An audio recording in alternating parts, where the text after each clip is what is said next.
تلنگانہ کے 24 private medical colleges میں جاریہ تعلیمی سال سے MBBS کی اضافی 1068 سیٹیں ہوں گی۔ ریاستی حکومت نے آج اس خصوص میں جیو نمبرز 129 اور 130 جاری کرتے ہوئے 20 زمرے کی نشستوں کے MBBS اور BDS کورسز میں داخلوں کے قواعد میں ترمیم کی۔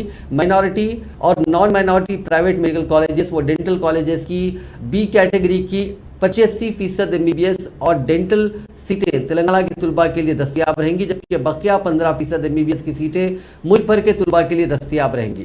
نان مائنورٹی اور 4 مائنورٹی پرائیویٹ میڈیکل کالجز ہر سال MBBS کی 3750 سیٹوں پر داخلہ دیتے ہیں۔ تلنگانہ میں 20 نان مائنورٹی پرائیویٹ کالجز کی جملہ 3200 سیٹیں ہیں، جن میں B کیٹیگری کی MBBS کی سیٹیں 1120 ہیں۔ تاحال B زمرے کی MBBS کی سیٹیں ملک بھر کے خواہش مندوں کے لیے الاٹ کی جاتی ہیں، تاہم اب سے داخلوں کے قواعد میں ترمیمات کے بعد MBBS کی 1120 سیٹوں میں سے 85% جو کہ 952 ہوتی ہے، یہ سیٹیں تلنگانہ کے طلباء کے لیے دستیاب رہیں گی، جبکہ بقیہ 1% MBBS کی سیٹیں جو 168 ہوتی ہے ملک بھر کے طلباء کے لیے دستیاب رہیں گی۔